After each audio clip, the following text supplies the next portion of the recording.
As the everyday maven with tens of thousands of followers on Instagram, Seattle transplant Alyssa Brantley is obsessed with food and dogs. But we should note, not in any special order. So Alyssa is the author of several books focused on perfecting whole food recipes in half the time. But this morning, she's here to help all of us get back into a rhythm in this new year after a really busy holiday season. Alyssa, nice to have you with us this morning. How are you?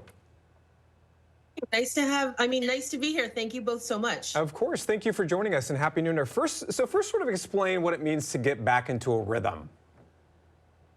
You know, I think the holidays are so busy for everybody and it's such a hard time. And so it feels like when you're coming out of it, you're used to this no structure really. And so the best thing that I like to do to get back into a rhythm, and I encourage everyone to do, is keep it really simple and cut corners in the easiest way possible. So I like to buy what I consider to be fast food, which are things like bagged spinach, baby grape tomatoes. You can make meals with these kinds of foods really quickly instead of going for, drive-through or takeout, which is very expensive and not that healthy. And there's things we can do to simplify. Things to simplify. I like that. Keep it easy. So let's get more into that. What are some other steps families should take to get back into that rhythm? And realistically, how long should that process take?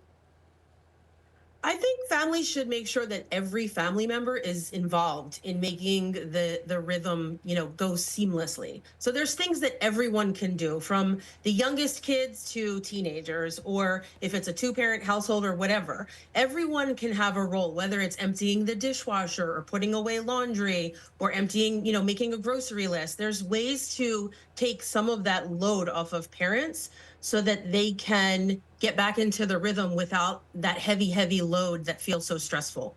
As we mentioned in the introduction, Alyssa, you're the author of several books. I know your latest one, the I Don't Want to Cookbook, Dinners Done in One Pot, has been available since last fall. Why did you want to put that particular book together, and what can our viewers find in that book?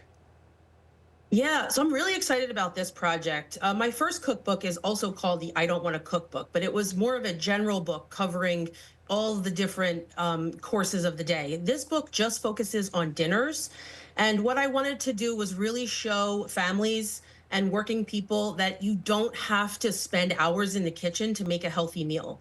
And so for this book, every chapter is focused on a different cooking method. And it goes from sheet pan to instant pot to slow cooker to grill and on and on. And every single recipe is tested and made in such a way that you only really need to use that cooking method and a cutting board. And if there's no cutting board, there's a bowl. I love that. Just Jigs. easy peasy, keeping it simple. Yeah.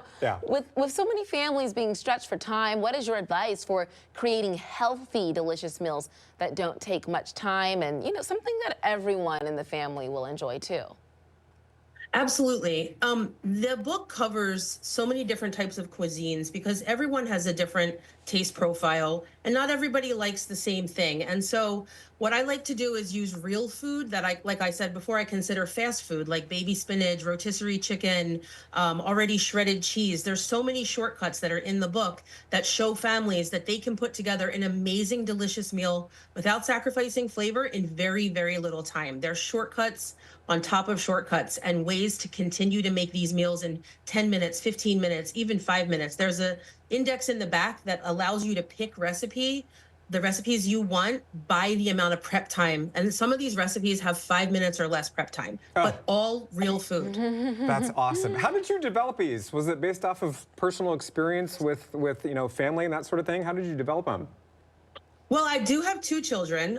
One is in high school. He just started high school. And the other one is in 4th grade. And we all love food and we love to cook. And I love restaurants and eating, but we're really busy, just like every other family. And so when you have kids in sports and you have your own, commitments and work and everybody's running around, you have to find shortcuts in ways to make those healthy meals accessible. And so this book came from that.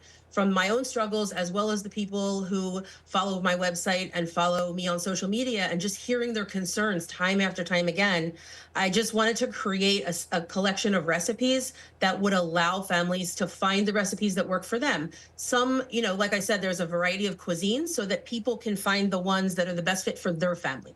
And I think the goal for every family when you get a new cookbook is like, can we put 4 new recipes into our rotation? And you find those, 4 to 6 that really work for your family. And that could be magical, because sometimes you just need new ideas to mix in and mix it up. And when you find something that everyone likes, that is the home run. So what's the feedback been from your kids on some of these meals, and any new exciting projects that you're working on? Well, my kids are the ultimate recipe testers, and they are the harshest critics, because they've been spoiled by all of this gourmet cooking for, since they were babies. I've also been teaching them how to cook since they're really young. So my youngest, he's 9, turning 10 actually in like a week. He will say, hey, I think you need more salt here, or oregano. Wow. I mean, he's like fully ready to tell you when you're missing something. And they've tasted every single recipe in both books, and they have their favorites for sure. And there's ones that they don't like, and that's fine too. But they're ready to tell you the truth. I love that. Future cookbook authors in the making, maybe, perhaps. Maybe, we'll see. I love it. Thank you so much, Alyssa, for joining us. Great tips. Thank you for having me. Of course, yes. To check out more of Alyssa's work and to see her books too, just scan the QR code in the corner of your screen. It's popping up right there. The link that pops up will take you directly to KOMOnews.com. From there, you're going to find a link to Alyssa's Linktree page. She has all the information right there. What I loved about what she said was prep time and sort of making a meal in 5 minutes. I like it too. Simplify Simple. it, especially for us. We need to go to bed so early, it's just easy to get something done. I like new ideas too. I do too. Always need them. Yes. All right.